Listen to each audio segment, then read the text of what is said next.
their own lives without interference of government. In fact, it says the government's job is to protect those liberties so that they can pursue their own lives. Without that guarantee, there can be no society. Chaos and tyranny would replace order and prosperity. And that guarantee is only possible in a republic. Guaranteed by those protections, Americans began to work their land. With their free minds, they invented new approaches and created new jobs and found new ways to prosper. As a result, our standard of living improved, science improved our health care, life expectancy increased, and wealth followed. Americans began to carve an incredible society out of the barren wilderness. In just a few short years, we've surpassed ancient cultures. America became the envy of the world because Americans were free individuals, able to choose their own way of life, able to pursue their own dreams like nowhere else on earth. Ideas mattered. Difference of opinion and the right to express it was an important part of our freedom. All possible because of the right to own and protect private property. Such visions of freedom have become our legacy. Today, as we are attacked by running dog terrorists, the nation rallies around the mantra of freedom. Flags fly from our homes and our car antennas. Bumper stickers declare, "God bless America." Banners shout, "Let freedom ring."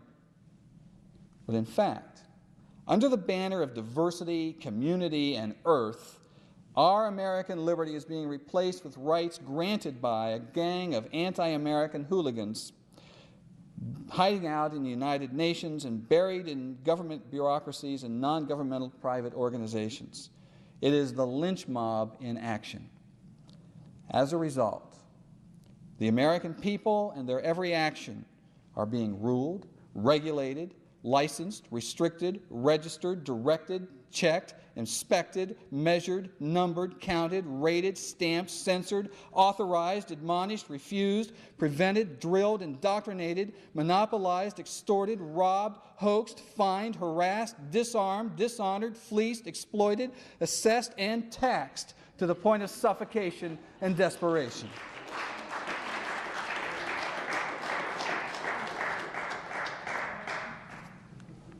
James Madison said, "Private property ownership, quote, embraces everything to which man may attach value and have a right." Step by step, we are eliminating property rights in America, and that means we are eliminating freedom.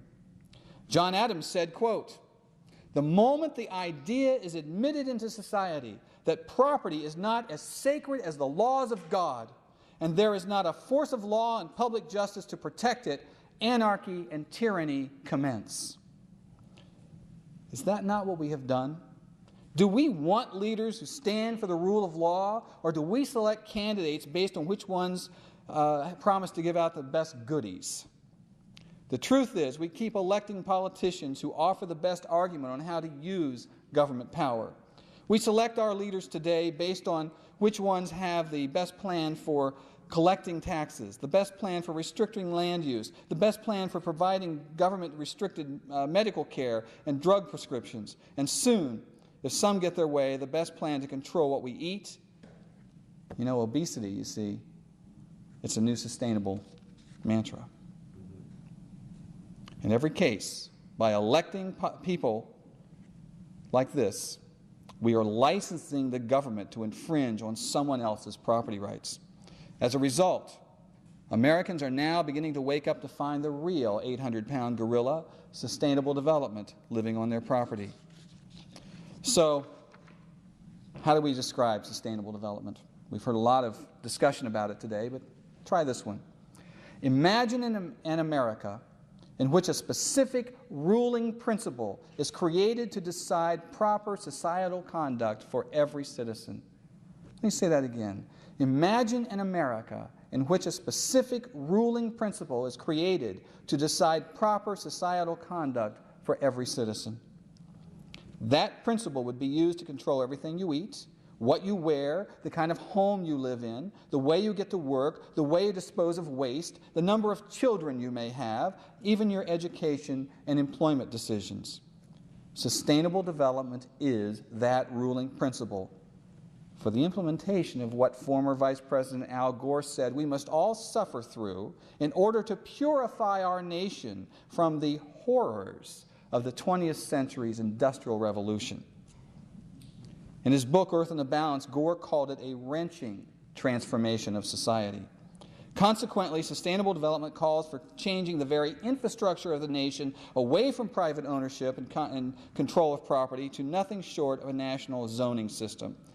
In such a system, the federal government is backed by an army of private, non-governmental organizations, NGOs, like the Sierra Club, Planned Parenthood, the National Education Association, the National Governors Association, the Association of State Legislatures, the National Mayors Association, and the National Association of County Commissioners, to name a very, very few. These non-elected groups influence, if not dictate, policy in state government and in local communities. Locally elected officials are no longer the single driving force in making decisions for their communities.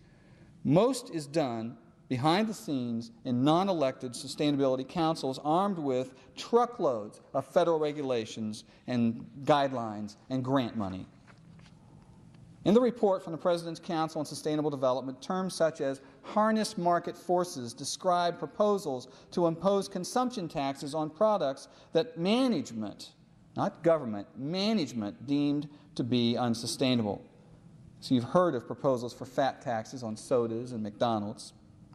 According to sustainable development principles, air conditioning, convenience foods, single-family housing, and cars are all among the products that have already been determined to be unsustainable.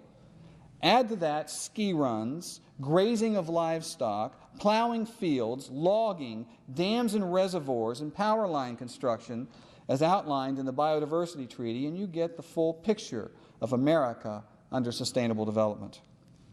The logo used in sustainable development literature depicts three concentric circles, each labeled with a defining category of the ruling principle. One is labeled social equity, another economic prosperity, and the third ecological integrity, as you've seen. Well, they sound innocent enough, but these three categories encompass every aspect of human life. To achieve the goals behind those very basic items would demand unlimited government authority to control business decisions, eliminate private property and personal achievement, and create a completely managed society under top-down bureaucratic control. Social equity and social justice require that the Earth's wealth be shared between those who produce and those who do not. It's every welfare program and wealth redistribution scheme ever proposed. This is not free choice by individuals. Under sustainable development, business is little more than a tool of the social planning managers. Partnerships between business and government decide what kinds of products are to be produced, who will produce them, and how they will be produced. All must be done in accordance with environmentally correct procedures, i.e., government regulations. Taxes to force compliance will ensure proper business conduct. This is not free enterprise. And ecological integrity, well, that's just the excuse the social planners use to sucker you and me in and enforce their timeless schemes for power. Under sustainable development, true environmental protection is just for the suckers. Power and wealth redistribution is the real game being played here. In the name of protecting the environment, in the name of social equity and justice, in the name of safety and prosperity, sustainable development has become official policy in the federal government and state government and every large city and burg in this country. Those behind it are powerful,